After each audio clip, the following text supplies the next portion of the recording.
I fixed an alien ship, and he showed me the Ethiopian Bible's hidden page that changed me. I never believed I was special, until the night the desert behind my shop split open with light that had no business touching our world. My name's David, and for 15 years I've been the only mechanic in a town so small we don't even have a stoplight. Just me, my toolbox, and the endless stretch of sand that swallows the sun every evening. I fix engines, not destinies. Or at least that's what I thought before I heard the sound that still echoes in my bones. A low, resonant hum that made the metal walls of my garage vibrate like they were singing. It was past midnight, and I was closing up, wiping grease from my hands when the sky lit up purple and gold, casting shadows that danced like living things across the desert floor. At first, I thought it was lightning. But lightning doesn't whisper your name in a language you've never heard yet somehow understand. Deep in your chest, I stepped outside, my heart hammering, and that's when I saw it. A craft, no bigger than a trailer, half buried in the sand about 50 yards out, pulsing with symbols that glowed and shifted like they were breathing. The air around it shimmered with heat or energy, or something my mind couldn't name, and every instinct told me to run. But my feet carried me forward as if pulled by invisible hands. The symbols, geometric, fluid, impossibly beautiful, seemed to reach into my soul, unlocking doors I didn't know were closed, filling me with the longing I'd felt every Sunday in church, but could never quite name. I dropped to my knees in the sand, trembling, knowing without understanding that my ordinary life had just ended and something eternal had begun. The metal of the craft was warm under my fingertips, smooth as glass but textured with those living symbols that pulsed with a rhythm like a heartbeat. And I swear I felt the thing recognize me, acknowledge my presence with a gentle vibration that traveled up my arm and settled in my chest. I circled it slowly, cautiously, my breath coming in short gasps when a seam appeared where none had been before, opening soundlessly to reveal a soft, golden light that didn't hurt my eyes but somehow made me want to weep. I stepped back, terrified and awestruck, as the light grew brighter and took shape. A figure, tall and slender, emerging from the craft like a sunrise breaking through clouds. And somehow I knew it was he moved with a grace that made me feel clumsy and heavy, his form wrapped in light that shifted between silver and gold, his face both alien and strangely familiar, like looking at a reflection in water that shows you who you were meant to be. He didn't speak, not with words, but I felt his emotions crash over me in waves: exhaustion, relief, hope, and beneath it all, a profound loneliness that mirrored something in my own soul I'd never admitted to anyone. His eyes, large and luminous, met mine, and in that moment I understood he was stranded, broken down just like any traveler who'd ever limped into my shop with a dying engine and a prayer. He needed help. My help. And the absurdity of it would have made me laugh if I wasn't crying.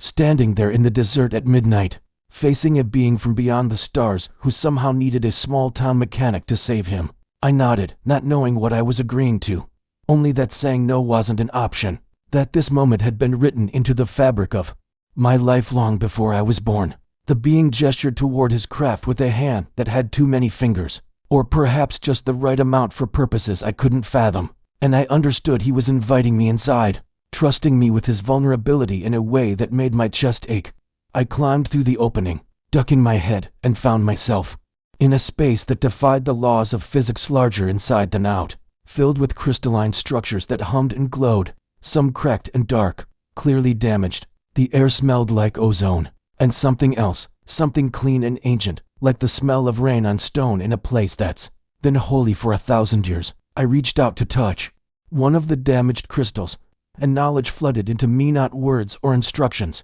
but pure understanding, as if my hands suddenly remembered skills they'd never learned, and my mind could see patterns invisible to normal sight. The being watched me with what I can only describe as hope mixed with curiosity, and I realized he was as fascinated by me as I was by him, that somehow in this impossible moment we were both students and teachers. I began to work, not thinking, just doing, using my tools in ways they weren't designed for, combining instinct with this strange new knowing that flowed through me like a current. Hours passed, or maybe minutes. Time felt different there, stretched and compressed simultaneously, and I became aware that as I healed his ship, something in me was being healed too, something broken and forgotten finally being made whole. When I finally stepped back, exhausted and covered in a dust that sparkled like ground stars, the crystals were glowing again, their light steady and pure, and I felt the Being's gratitude wash over me like warm water. But he didn't leave, not yet. Instead, he turned to me with an intensity that made me catch my breath,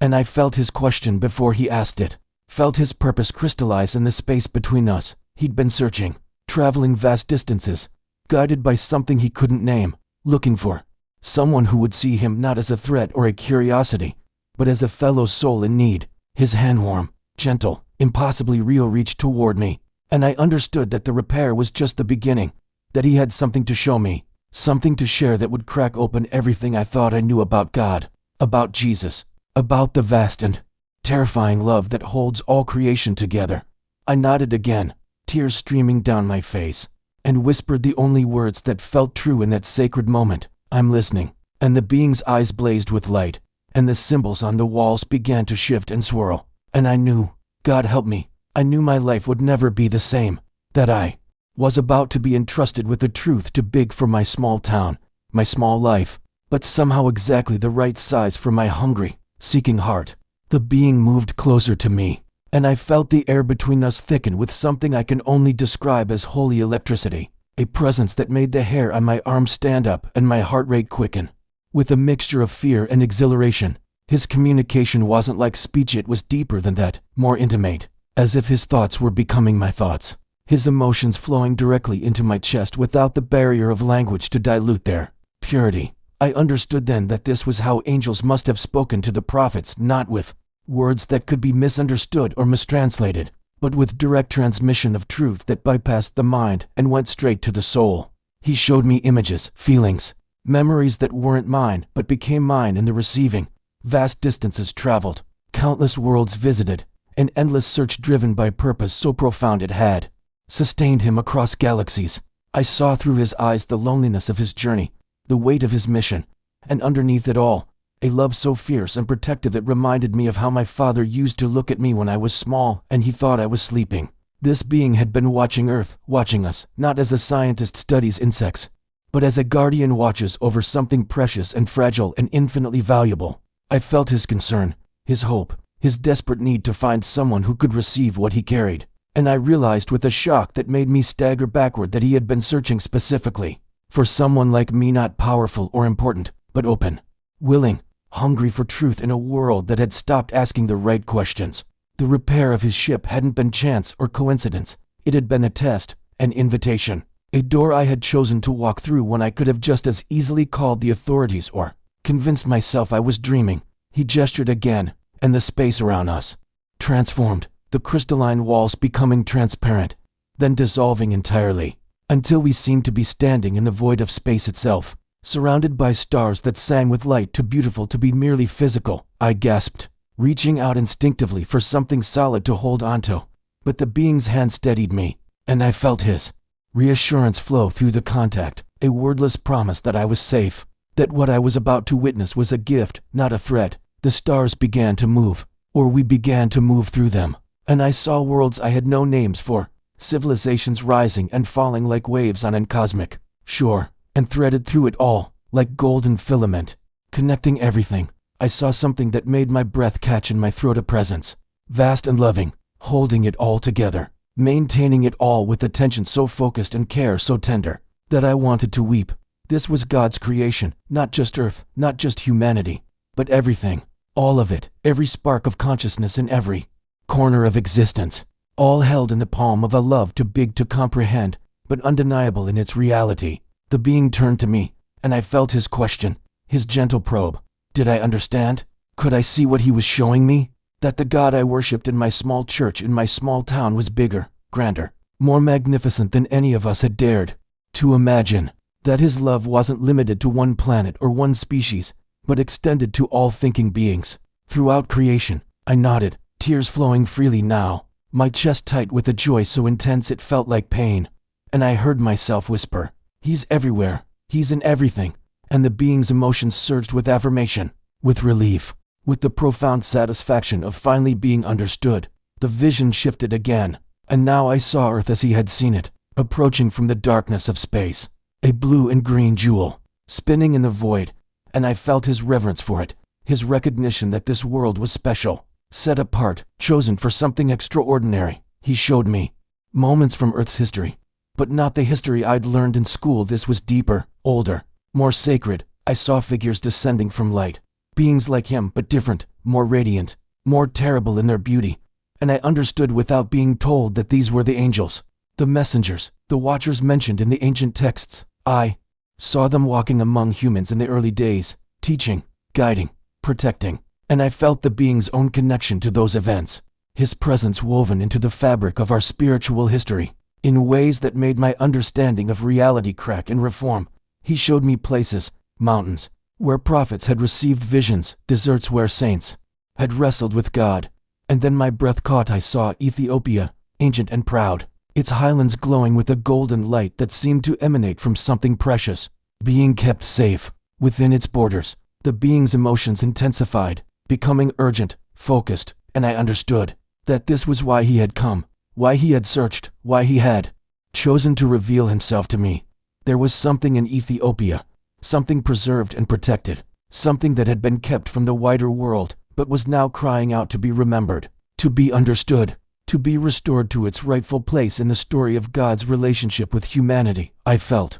questions forming in my mind, a desperate need to understand what he was showing me, and the being sensed my confusion, my hunger, and responded with a wave of assurance that felt like a promise. He would show me everything, reveal what had been hidden, entrust me with a truth that would reshape my understanding of Christ, of salvation, of the cosmic scope of God's redemptive plan. The images coalesced into something specific now, and I saw scrolls and codices, ancient texts being copied by hand in dim rooms lit by oil lamps, monks laboring with love and devotion to preserve words they knew were sacred. The being's focus narrowed to one particular text, and I felt his emotional connection to it, a mixture of protectiveness and sorrow. And I understood that he had been there, present when these words were written, present when they were debated, present when decisions were made about what would be included in the scripture that would shape Western Christianity and what would be set aside, preserved but hidden, kept safe in distant lands for a time when humanity would be ready to receive their full meaning. I saw the text being carried to Ethiopia, saw it being treasured and guarded by communities who recognized its value, even when others dismissed or feared it. And I felt the being's gratitude toward those faithful guardians who had kept the flame alive through centuries of darkness and doubt. He turned to me fully now, and I felt the weight of his next communication settle over me like a mantle, like a calling, like the moment when a prophet realizes he's been chosen for something beyond his understanding or ability. He had known Enoch, walked with him, witnessed his transformation, and what the being was about to show me was connected to that ancient prophet's vision, to truths that had been too radical, too expansive, too challenging for early church councils to fully embrace. My hands were shaking, my whole body trembling with the magnitude of what was being offered to me, and I heard myself say, "Show me, please, I need to see." And the being's light blazed brighter, and the air between us crackled with divine electricity, and I knew that the next moment would define the rest of my life, would give me a burden and a gift I could never put down, would make me a witness to something that would challenge and ultimately expand everything I believed about Jesus, about salvation, about the width and depth and height of God's infinite, unstoppable, universe-spanning love. The work consumed me in a way I'd never experienced before, my hands moving over the alien metal with a confidence that defied all logic and training, as if some deeper part of me, a part that existed before I learned to doubt, before I was taught that miracles were just stories for children, had awakened and taken control. I wasn't thinking about torque specifications or electrical pathways, or any of the mechanical principles I'd spent 20 years mastering in my dusty shop. Instead, I was following something that felt like music, like a rhythm pulsing through the craft itself, guiding my fingers to connections that shouldn't have made sense but clicked together with perfect resonance. The being watched me from a distance that seemed carefully calculated, close enough that I could feel his presence like warmth on my back, far enough that I didn't feel crowded or observed in a way that would make me self-conscious. There was something profound in his watching, something that made me understand this wasn't just about fixing his ship. He was studying me, learning from me, trying to understand something about humanity through the lens of my simple actions. I could feel his curiosity flowing toward me in waves, gentle probing sensations that didn't invade, but rather invited me to share, to open up, to let him see not just what I was doing, but why I was doing it. Every time I made a connection or aligned a component, I felt his emotions shift, a ripple of recognition or surprise or something that felt almost like joy. And I realized he was seeing qualities in me that I'd never considered valuable: my patience with broken things, my refusal to give up when solutions weren't obvious, my willingness to trust instinct over intellect when the situation demanded it. The hours passed without my awareness of time, the desert sun climbing and falling outside while I remained in the dim interior of the craft, surrounded by light that seemed to come from everywhere and nowhere, working on technology that my rational mind insisted was impossible, but my hands treated as naturally as if I'd been born knowing its secrets. The being moved occasionally, shifting position to give me access to different sections of the ship, and each time he moved I caught glimpses of him in my peripheral vision, his form seeming to shift between solid and translucent, between humanoid and something more abstract, as if his true nature was too complex for my eyes to fully capture, and my brain kept trying different interpretations to make sense of what it was witnessing. I wanted to ask him questions: where he came from, why he'd come to Earth, what he was searching for in our dusty corner of the universe. But every time I opened my mouth to speak, I felt his gentle discouragement, a wordless request for patience, a promise that answers would come, but that this moment, this work, was itself a form of communication too important to interrupt with the clumsiness of language. So I stayed silent and let my hands do the talking, and I felt our connection deepen with each repair, each problem solved, each small victory over the damage his ship had sustained. There was something sacred in the work, something that reminded me of the few times in my life when I'd felt truly close to God, not in church, ironically, but in moments of service, of helping someone in need, of using my gifts not for profit but for pure purpose. This was like that, but magnified 1,000 times, as if I wasn't just helping another being but participating in something cosmic, something that reached beyond this moment and this desert and connected to a plan so vast I could only glimpse its edges. As I worked deeper into the ship's systems, I began to notice patterns in the symbols that covered every surface, crystalline characters that seemed to shift and rearrange themselves when I wasn't looking directly at them, and I realized with a start that they weren't just decorative or functional. They were telling a story, recording a journey, documenting something that felt achingly familiar even though I'd never seen anything like them before. I paused, my hand resting on a panel that pulsed with warmth beneath my palm, and I felt the being's attention sharpen, his focus suddenly intense on what I was experiencing. The symbols seemed to respond to my touch, glowing brighter, and images began to flood my mind, vast libraries filled with knowledge from 1,000 worlds, sacred texts preserved across millennia, truth being passed from generation to generation like a torch carried through darkness. And at the center of it all, a search, an endless patient search for something lost, something precious, something that Earth held but had forgotten or hidden away. The being stepped closer now, abandoning his careful distance, and I felt his hand hover near my shoulder, not quite touching, but close enough that energy crackled between us. And I understood that this was the moment. This was what he'd been waiting for me to see beyond the mechanical work to the spiritual mission, for me to recognize that his presence here wasn't accident or coincidence, but divine appointment. My throat tightened with emotion I couldn't name, a mixture of awe and fear, an overwhelming gratitude that out of all the people on Earth, all the mechanics and engineers and brilliant minds who could have found his ship, I was the one chosen. I was the one given this impossible honor. He'd been searching Earth for something ancient and sacred, traveling distances I couldn't comprehend, driven by purpose that made my life's concerns feel small as dust. And somehow our paths had crossed. Somehow my willingness to help had opened a door between worlds. The final connection clicked into place, and the ship hummed to life with a sound that wasn't quite sound, more like a vibration that resonated in my bones and made my teeth ache with its intensity. And the being's emotions exploded outward in a wave of gratitude so powerful, it drove me to my knees. I knelt there on the floor of the alien craft, my hands still grease-stained, my body exhausted from hours of work I couldn't quite remember doing, and I felt him kneel beside me, felt his presence wrap around me like an embrace. And in that moment I understood that everything in my life, every disappointment, every broken dream, every ordinary day spent fixing cars in a forgotten desert town had been leading to this encounter, preparing me for something I couldn't have anticipated, but was somehow always meant for. The being's hand finally touched my shoulder, solid and real, and warmth flooded through me. Not the warmth of physical heat, but something deeper, the warmth of recognition, of being truly seen and valued and chosen. He showed me then, in a flash of understanding that bypassed thought and went straight to knowledge, that what he'd been searching for was connected to the very foundation of faith, to truths about Jesus and God's cosmic plan that had been preserved in fragments, in whispers, in texts kept safe by faithful guardians who knew their worth. Even when the wider world dismissed them, I wept without shame, tears cutting tracks through the dust on my face, and the being remained beside me, patient and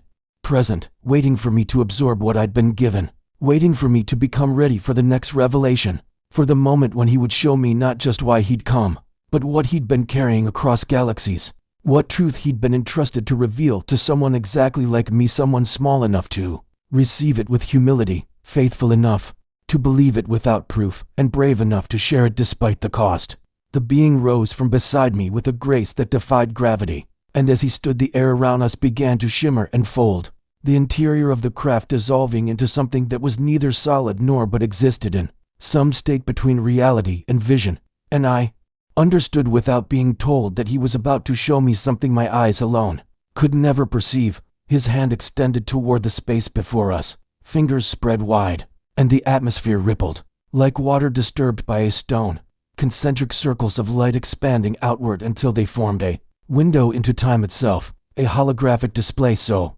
vivid and real that I could smell the ancient air and feel the temperature shift around me. What materialized before my eyes was Earth, but not the Earth I knew. This was a younger world, pristine and wild, where the sky seemed closer and more alive, where the barrier between heaven and physical reality felt thin as tissue paper. I watched, barely breathing, as figures descended from that sky, beings of light and power whose forms shifted between human and something more glorious, their wings not made of feathers but of pure radiance, that left trails of golden luminescence in the air behind them. These were angels. I understood instantly, not the domesticated cherubs of greeting cards, but warriors and messengers of staggering authority. And they walked among early humans with purpose and intention, teaching and guiding and planting seeds of knowledge that would grow through generations. The being beside me gestured again, and the scene shifted, flowing forward through centuries and moments, showing me how these divine encounters had been recorded,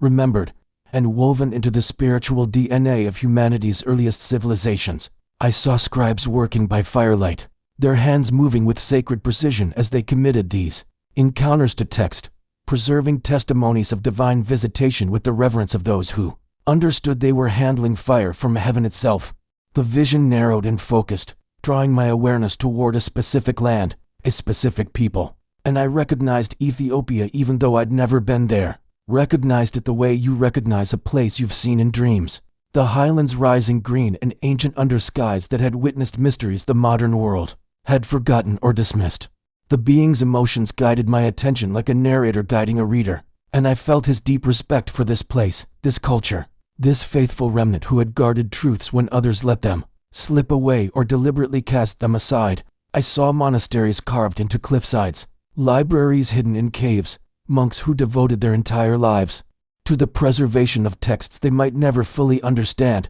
but knew were too precious to lose, too powerful to abandon, too connected to God's eternal plan to let vanish from the world. The holographic images showed me specific moments of crisis, invaders coming, fires threatening, floods rising, and each time I witnessed the faithful few risking everything to save the sacred writings, carrying them through danger, hiding them in places only the truly devoted would think to look, passing them from generation to generation, with warnings and promises and prayers that one day the world would be ready to receive what they contained. I saw a particular book, ancient beyond measure, its pages made of materials that shouldn't have survived, but had been preserved by something more than human care, and I recognized it even though I'd only heard whispers of its existence. The Ethiopian text, the complete book of Enoch, containing visions and prophecies that had been deemed too strange, too challenging, too cosmically vast for the official canon that would become the Bible most of the world knew. Tears blurred my vision as I watched faithful hands turn those pages with reverence, watched scholars study them by candlelight, watched believers draw strength from words that connected Earth's story to the greater story of creation itself. The being's presence intensified beside me, and I felt his emotions shift towards something personal, something that carried weight of memory and loss and endurance beyond my comprehension. And the holographic scene changed again. showing me a figure walking among those ancient Ethiopian guardians, a man of profound wisdom and otherworldly knowledge, his face illuminated with an inner light that marked him as someone who had walked with God in ways that transcended ordinary human experience. Enoch, I understood without being told, the seventh from Adam, the one who pleased God so completely that he never tasted death, but was taken directly into divine presence, and standing beside him in the vision, partially visible in a way that suggested his presence was known but not fully revealed, was the being who now stood with me in this desert craft. I gasped, the revelation hitting me like a physical blow. This alien entity wasn't just an observer of human spiritual history. He was a participant, a guardian who had been assigned by divine authority to watch over certain truths, to ensure that what God wanted preserved would remain available even when human institutions failed, or faltered, or chose comfort over cosmic reality. The scene showed me moments of consultation, the being and Enoch studying texts together, discussing which revelations humanity was ready to receive and which needed to be held in trust for future generations, making decisions that would echo through millennia, choices made not from desire to hide truth, but from wisdom about timing and readiness, and the human capacity to bear knowledge that challenged every assumption about our place in creation. I watched as certain passages were marked, certain scrolls were designated for special protection, and I saw the being's sorrow when later generations would reject these texts, would label them apocryphal or dangerous, would choose a smaller, safer story over the vast and terrifying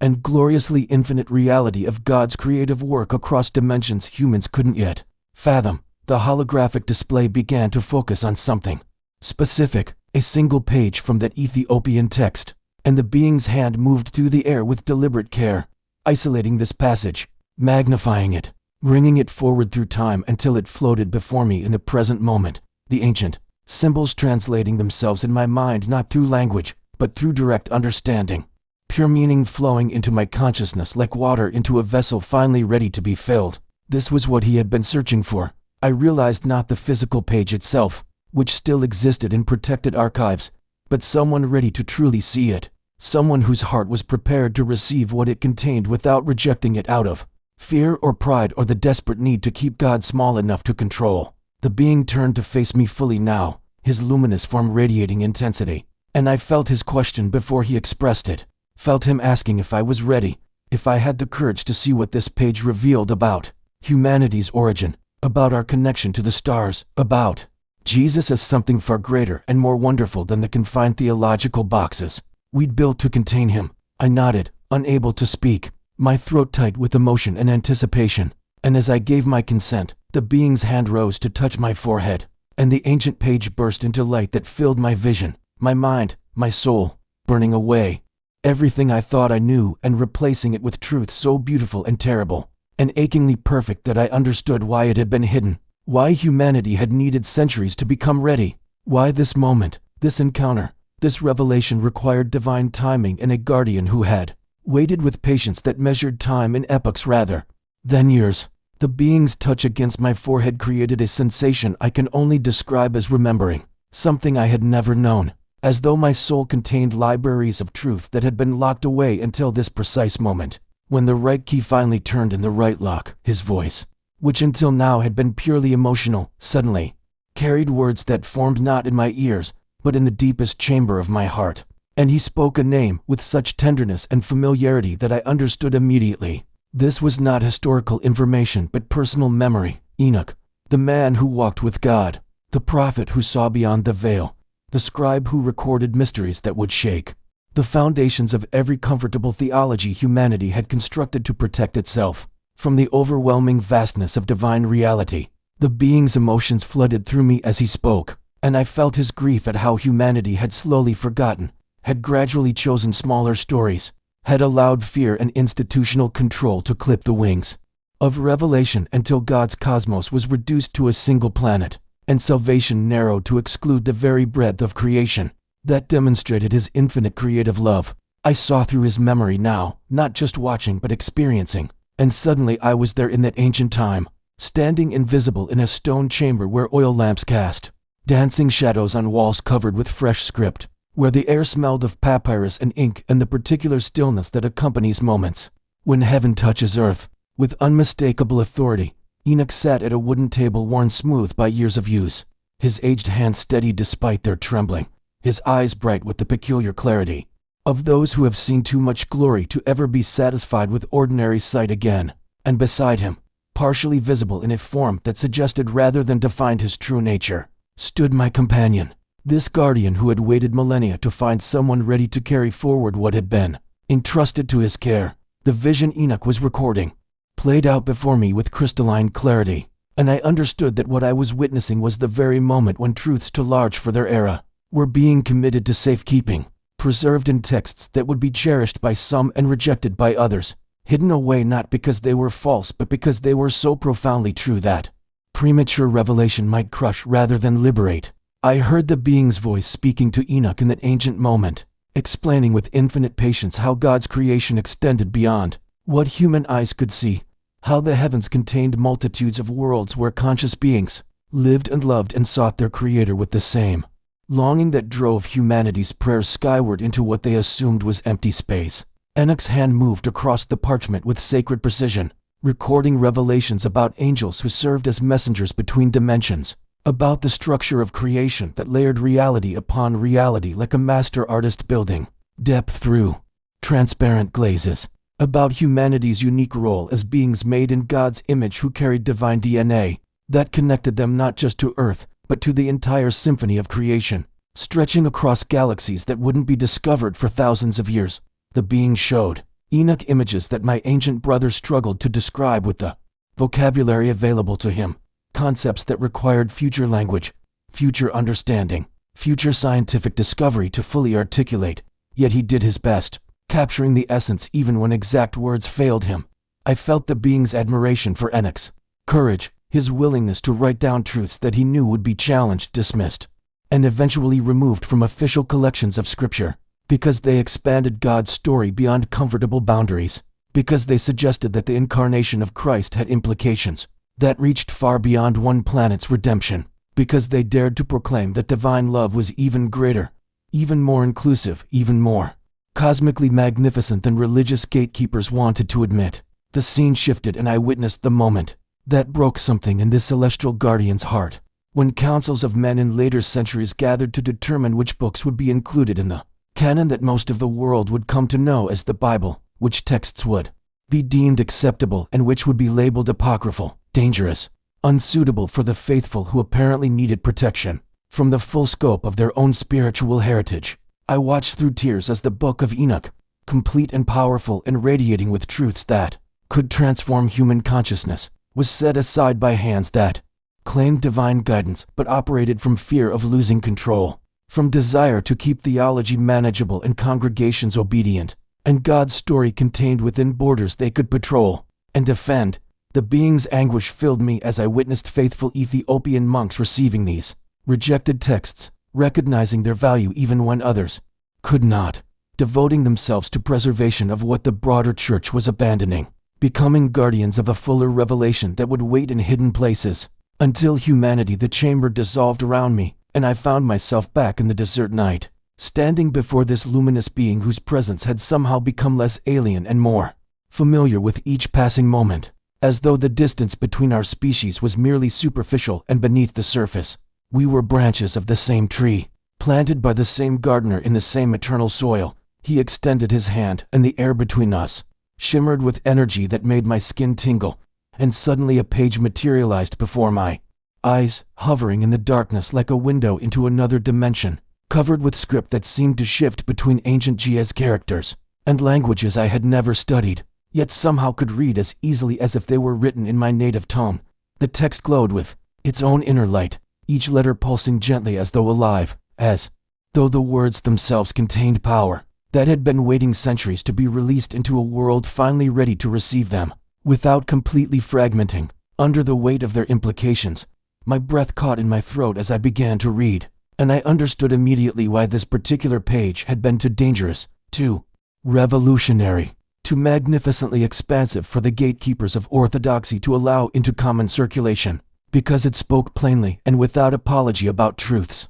that demolished the walls humanity had built around God's love. insisting instead on a divine reality so vast and inclusive that every attempt to limit it became an act of tragic reduction. The prophecy declared that humanity had been created, not as isolated experiments on a forgotten planet, but as beloved children, whose DNA carried markers of divine intention, genetic poetry written by a creator who had filled countless worlds with conscious beings, each species reflecting different facets of his infinite nature like a cosmic prism breaking pure light into spectrum of colors that could never exist in isolation, but only in glorious diversity. I read how the ancient prophet had been shown that human souls carried within them a connection to the stars themselves, that our longing to explore the heavens was not mere curiosity but memory, a deep recognition that we belonged to something larger than our own atmosphere could contain, that our spiritual DNA resonated with frequencies that connected us to brothers and sisters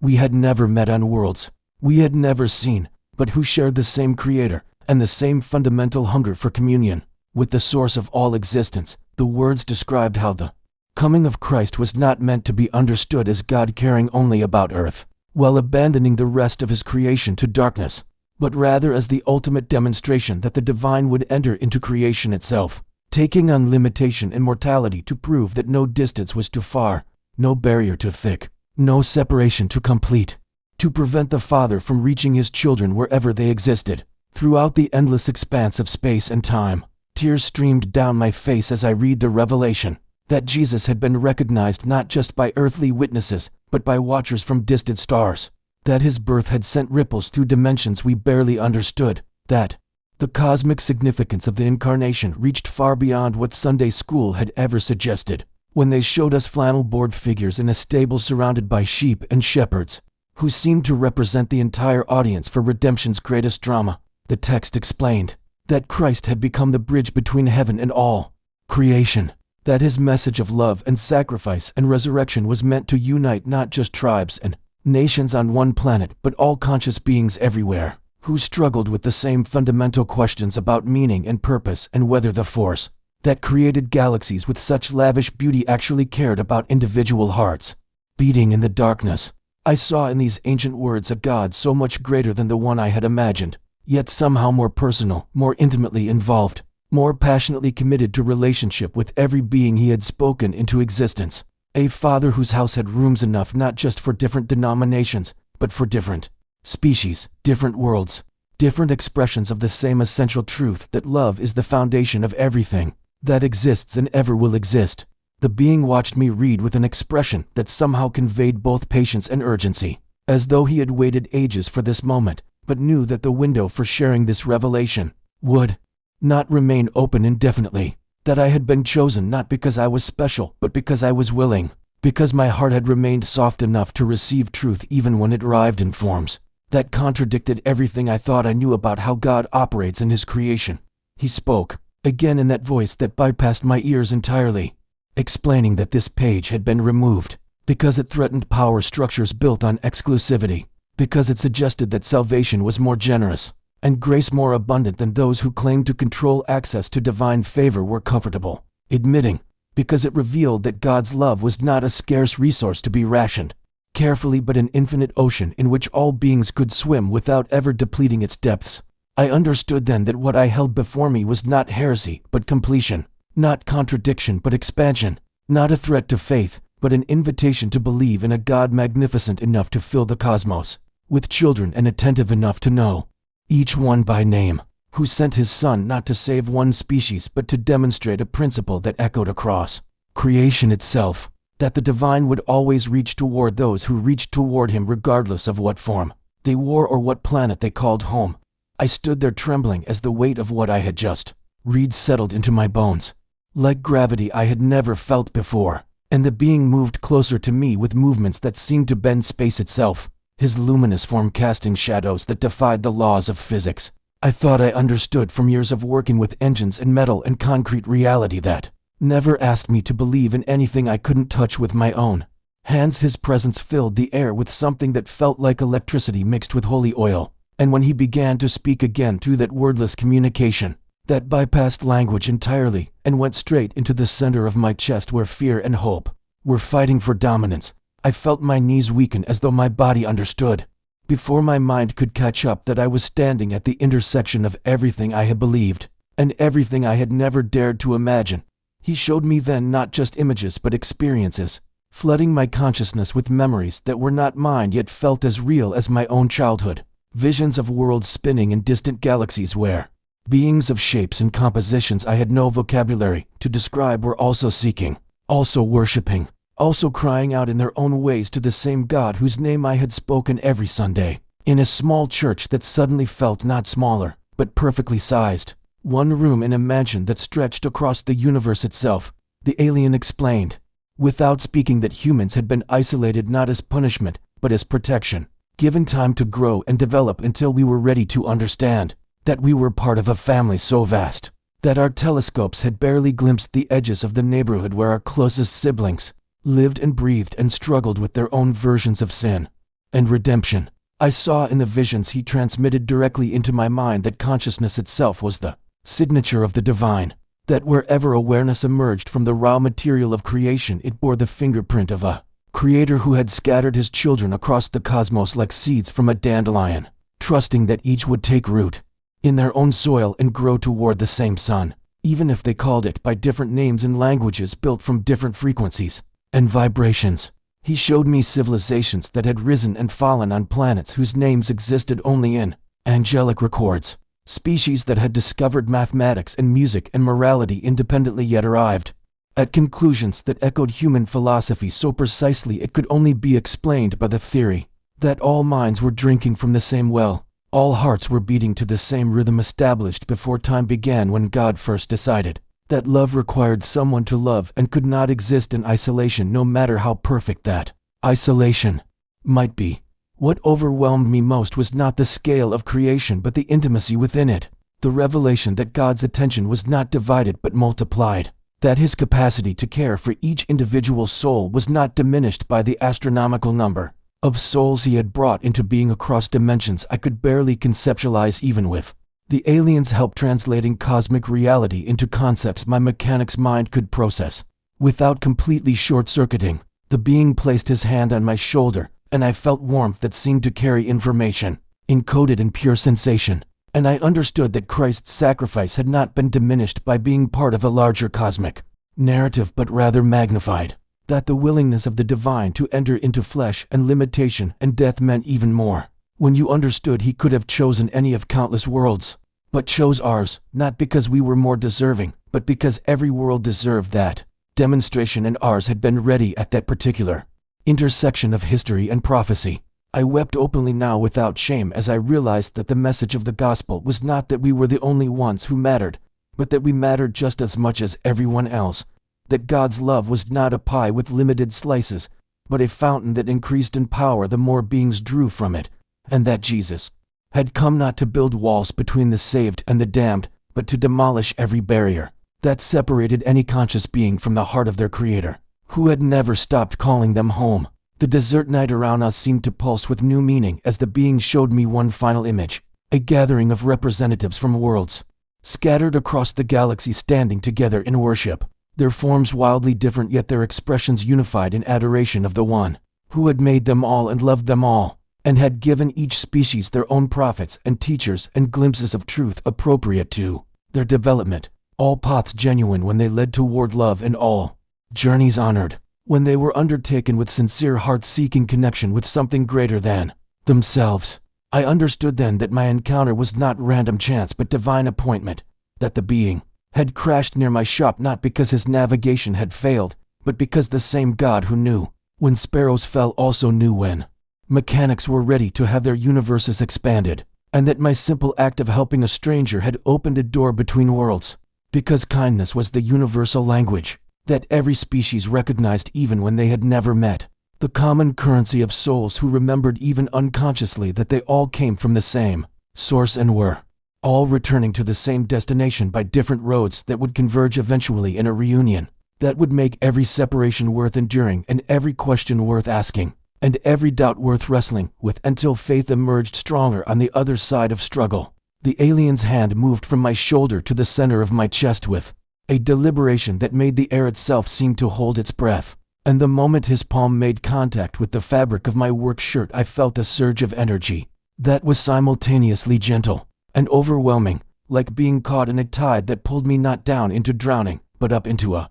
sky that had no ceiling and no end. My body remained standing in the desert beside the humming craft, but my consciousness was suddenly somewhere else entirely, lifted out of the linear experience of time and space into a dimension where distance was meaningless and presence was everything, and I found myself standing on ground that felt solid beneath my boots yet shimmered with translucence, as though I was walking on crystallized light that held my weight not through physical laws, but through intention alone. Before me rose a throne that defied description, not because it lacked detail, but because it contained too much, every angle revealing new facets that seemed to exist in more dimensions than my mind had categories to process, and seated upon it was a presence I could not look at directly yet could not look away from, a being of such concentrated love and holiness that my entire body began to shake with the recognition that I was standing in the actual presence of God Himself in whatever form my limited human perception could translate without being utterly destroyed by the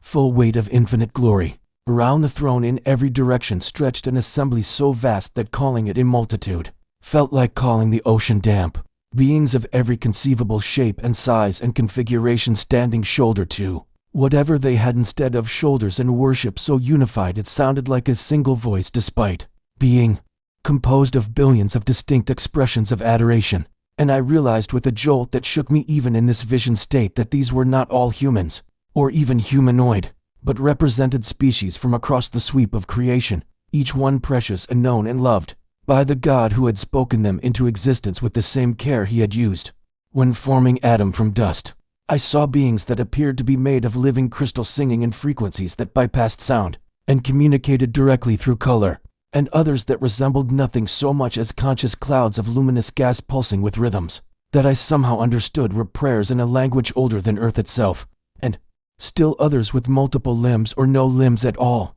with eyes that covered their entire bodies, or no eyes but other organs of perception I had no names for, all of them radiating the unmistakable signature of awareness and will and the capacity to love, which marked them as children of the same Father who had breathed life into my own lungs on the day of my birth in a small town that now seemed not insignificant, but perfectly placed in the grand architecture of divine purpose. Among them I saw humans too, saints from every era of history, standing alongside martyrs from planets whose suffering and faithfulness had never been recorded in our books but were written permanently in the book of life that God kept in His perfect memory, where nothing good was ever forgotten, and every tear was accounted for with the promise of future comfort that would make present pain seem like the smallest possible price for eternal joy. I recognized in the crowd faces that seemed familiar, though I had never met them in my earthly life, ancestors perhaps, or future descendants, people who shared my DNA, but also my spiritual lineage, all of us connected not just by blood but by the fact that we had each at some point in our journey chosen to believe that we were created for relationship with our Creator, and that this relationship was the whole point of existence, regardless of what form our bodies took, or what atmosphere we breathed, or how many stars shone in the sky above our homeworlds. The music of their combined worship washed over me in waves that carried both sound and meaning, and I found my own voice joining without conscious decision, crying out words in English that somehow harmonized perfectly with languages I had never heard and could never reproduce with my human vocal cords, all of us singing different songs that were somehow the same song, praising the one who was worthy not because he demanded it, but because anyone who truly saw Him could do nothing else but respond with every ounce of love and gratitude and awe they possessed. What struck me with the force of revelation was not just the diversity of forms, but the absolute equality of value, the undeniable truth written into the very structure of this gathering that God played no favorites among His creations, that the beings who looked like angels with wings of pure light were no more precious to Him than the ones who resembled what I would have called monsters if I had seen them on earth, and that humans occupied no special throne of privilege, but rather stood as equals in a family, where every member brought unique gifts and perspectives that enriched the whole without diminishing anyone else's contribution to the cosmic chorus of praise. I saw in the faces around me the same struggles I had known in my own life, the same doubts and fears and moments of feeling lost or abandoned. and I understood that every species went through their own versions of wilderness and exile, their own dark nights of the soul when God seemed absent, but was actually closer than breathing, watching and waiting with infinite patience for the moment when his children would turn back toward him and discover he had never left their side, even when they could not feel his presence. The alien who had brought me here stood beside me now in this vision, and I saw him not as other, but as brother, another soul doing his best to serve the same master. And when he turned to look at me, I saw in his eyes something I recognized as the same mixture of wonder and unworthiness I felt whenever I considered that the God who created galaxies knew my name and cared about the small struggles of my insignificant life. He communicated to me without words that this gathering was not just a vision of some distant future, but a present reality that existed right now in the eternal moment where God dwelt outside time, and that every act of worship we offered on Earth or any other planet was joining this cosmic symphony in real time, adding our voices to the endless psalm that had been singing since before creation began and would continue long after the stars themselves grew cold and were renewed in the fire of final redemption. As the vision began to fade, and I felt myself being pulled back toward my body standing in the desert night, I experienced a moment of pure grief at having to leave this place of perfect unity and return to the isolation of individual consciousness trapped in flesh.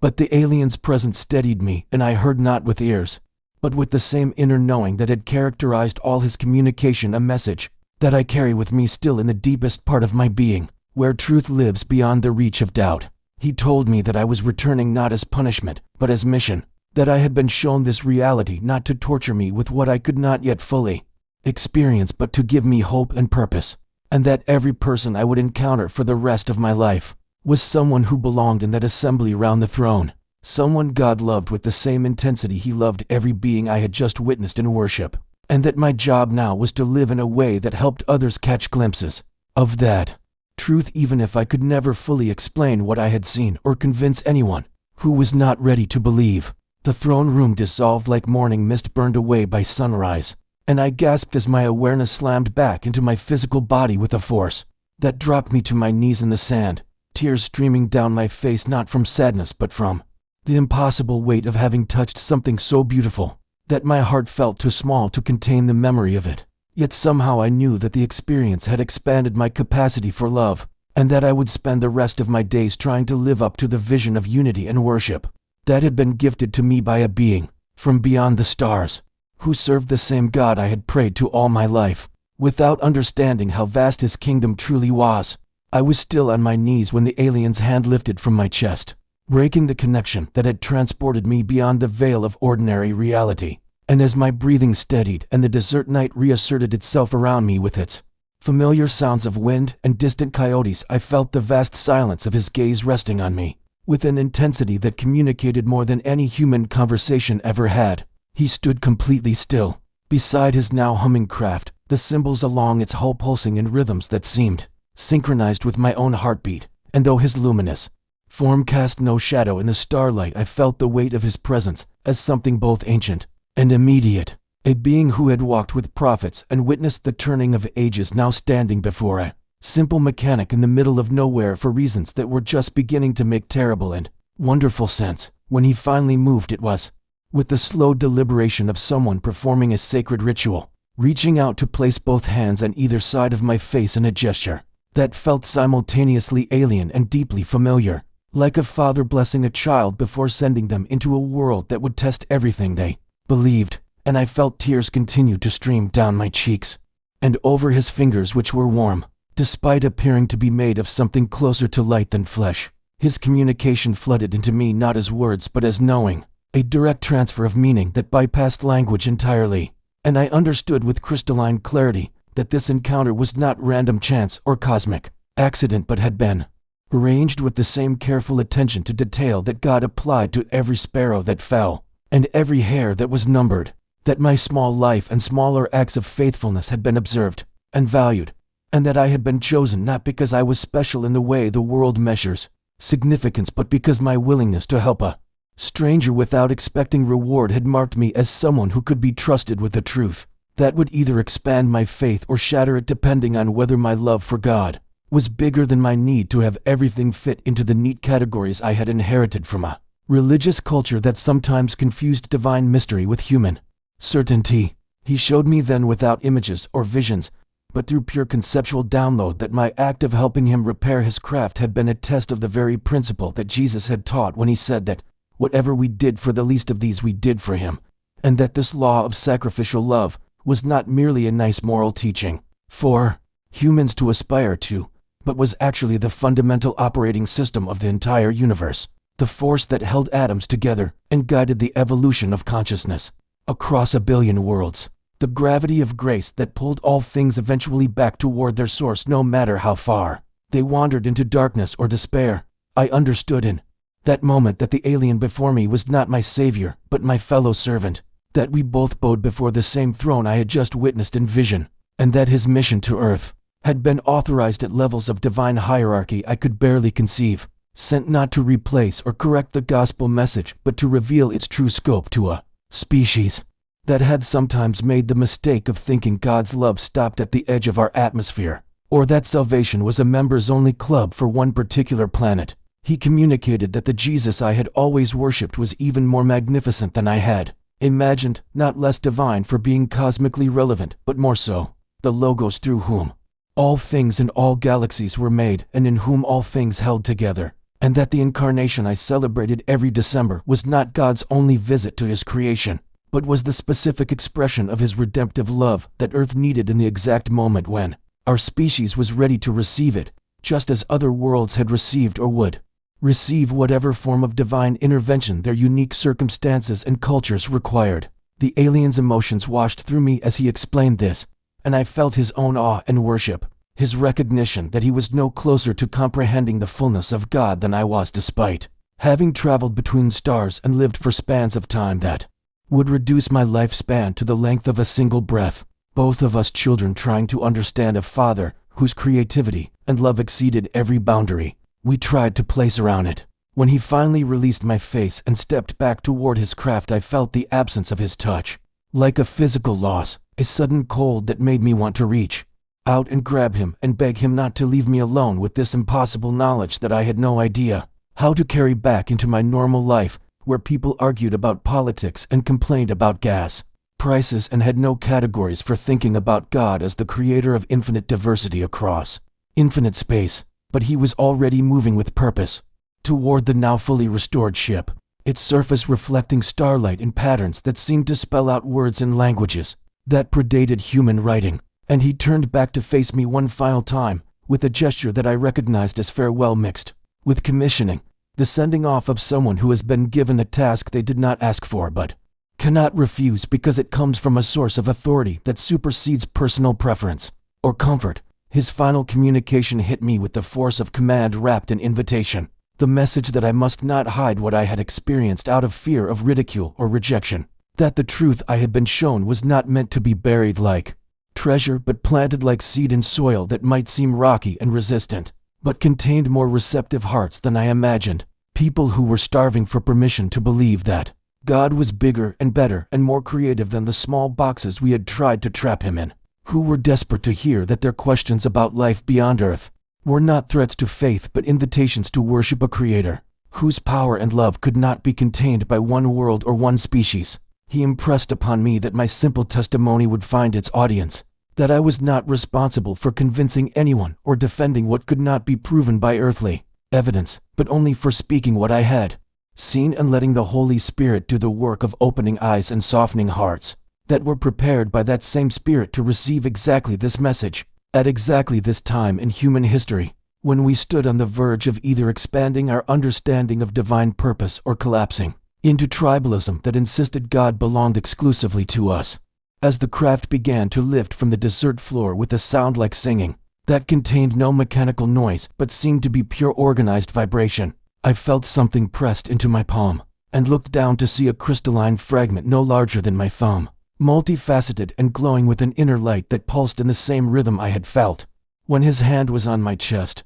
the alien's final words came not as sound, but as imprint on my soul, the assurance that I would never be alone in this mission, that the fragment would serve as confirmation whenever doubt crept in during the long nights when my encounter seemed like delusion or dream, and that whenever I prayed with sincere heart, the crystal would respond with light, as a reminder that the communion I had experienced around the throne of God was not past tense, but present continuous, happening now and always in the eternal moment where all worship converged. He told me that my kindness to a stranger had opened a door that worked both ways, that just as I had helped him, I had allowed him to give me the gift of expanded vision, and that this exchange of service was itself a picture of how God's kingdom operated, not through hierarchies of worthiness, but through networks of mutual love where everyone had something to give and everyone had something to receive regardless of whether they had wings or wheels or walked on two legs through the dust of an insignificant planet that was actually infinitely significant. Because God had chosen to love it, the craft rose higher and faster, becoming a point of light that merged with the stars, and I collapsed forward onto my hands in the sand, clutching the crystal fragment against my heart as sobs shook my entire body, not from grief but from the overwhelming recognition that everything had changed, that I could never return to the small safe faith I had practiced before, and that the God I would worship for the rest of my days was so much more glorious and mysterious and worthy of praise than I had ever dared to imagine. I don't know how long I remained there in the sand with the crystal pressed against my chest, time losing all meaning as the enormity of what had happened washed over me in waves that left me trembling and weeping and laughing all at once, my mind unable to fully process the theological earthquake that had just reshaped the foundations of everything I thought I knew, while simultaneously confirming the deepest truths I had always believed about God's character. When I finally stood on shaking legs and looked around at the desert that surrounded my small shop, everything appeared exactly as it had been before the crash. No evidence remaining of the craft or the encounter except for the glowing fragment in my hand and the profound alteration in my own consciousness that I knew would mark every moment of my remaining days. I walked slowly back toward the shop under stars that now seemed less like distant decorations and more like neighboring houses in a cosmic community I was just beginning to understand, each point of light potentially circling worlds where other beings loved and struggled and worshipped the same creator who had breathed life into my lungs and called me by name. The crystal pulsed with gentle warmth against my palm as I moved through the cool night air, and I realized that my small-town life, that had sometimes felt insignificant and repetitive, had just been revealed as part of a story so vast and intentional that even my loneliest moments had been observed and valued by a God whose attention was not diminished by being divided across galaxies, but was somehow fully present to every consciousness in every corner of creation simultaneously. The mathematics of divine love operating on principles that transcended the zero-sum thinking of earthly resource management. The days that followed my encounter were the strangest of my life, outwardly identical to the routine I had always known, with customers bringing their broken-down vehicles and me diagnosing problems and ordering parts and getting grease under my fingernails, but inwardly transformed as if I were living in two worlds at once, going through familiar motions while carrying an awareness that pressed against the boundaries of normal perception. I found myself looking at each person who entered my shop with new eyes, wondering about their story and their questions and whether they were among those hungry souls the alien had promised would be receptive to hearing that God's love was even bigger than religion had taught us. And I began praying silently for wisdom about when to speak and when to simply serve, trusting that the right moments would present themselves, without me having to force conversations or perform spiritual ambushes on people who just wanted their oil changed. The crystal remained in my pocket, always, and I developed the habit of holding it during my morning prayers, feeling it warm and brighten in response to my communion with God in a way that confirmed I had not imagined or hallucinated the encounter, but had truly been chosen as a witness to truths that were both ancient and urgently relevant. I started reading my Bible differently, finding echoes of cosmic scope in passages I had previously interpreted through purely earthly lenses, noticing how often Scripture hinted at divine mysteries beyond human comprehension, and how Jesus himself had spoken of other sheep not of this fold, words I had always assumed meant Gentiles, but which now opened to include possibilities that expanded rather than threatened the exclusivity of Christ as the way and truth and life through whom all beings everywhere must come to the Father. My first intentional sharing of the experience came about 3 weeks after the encounter, when a regular customer named Maria lingered after I finished rotating her tires, standing in the bay door and looking up at the afternoon sky with an expression of such longing that I felt prompted to ask if she was all right. And she turned to me with tears in her eyes and said she had been wondering lately If there was more to existence than what we could see. If God cared about the bigness of space, or if he had exhausted his attention on our little world. I felt the crystal grow warm in my pocket as I invited her to sit down on the bench outside my office, and I began to tell her my story without embellishment or exaggeration, simply recounting what had happened and what I had been shown. Watching her face transform from skepticism to wonder to something like relief, as if I had given her permission to believe what her heart had always suspected. She wept when I described the vision of beings from countless worlds worshiping together round God's throne, and she said her faith had been dying because it felt too small and exclusive and tribal, but that what I was describing made God seem worthy of worship again, vast enough to match the universe he had made and loving enough to fill every corner of it with his presence and purpose. I showed her the crystal and we watched it pulse with light as I prayed aloud, thanking God for Maria and for the hunger he had placed in her heart, and for the privilege of being able to say to another human being that they were right to believe. Our Creator was more magnificent than we had been taught, and when she left that day I knew the alien had been correct about my mission, that the truth I carried would find its people, not through my eloquence, but through the Spirit's preparation of hearts that were ready to expand. Now when I look up at the night sky from behind my shop I no longer see empty space punctuated by distant fires, but a neighborhood filled with family I have not yet met, brothers and sisters in a cosmic body of worshipers, who all owe their existence and redemption to the same God who loved the world so much he gave his Son. And I understand that the scandal of particularity I had always celebrated about Jesus becomes even more profound when I realize that the infinite God chose to enter his own creation at a specific time and place, not because other times and places did not matter, but because that is how love works, through specific encounter and personal presence rather than abstract principle. The crystal sits now on my nightstand and I fall asleep watching it glow in rhythm with my prayers, a physical reminder that I am never alone, and that the encounter in the desert was not an ending, but a beginning. An invitation into a larger story that I will spend the rest of my life learning to tell with whatever words I can find, knowing they will always fall short, but trusting that God uses insufficient vessels to carry infinite truth to finite hearts that are being prepared even now to receive the good news that his love has no borders and his kingdom has no walls, and his Son's victory extends beyond every horizon we can imagine into realms of glory that will take eternity to explore. And I am grateful beyond words that a simple act of kindness to a stranger opened my eyes to see what was always true, but hidden until the appointed time when a mechanic and an alien met in the desert, and both discovered again that the greatest truth in all the universe is that God is love and that love transforms everything it touches into something beautiful and eternal and free. Have you ever wondered if your small acts of kindness might open doors to truths you never imagined? If this story moved you, subscribe to continue this journey together.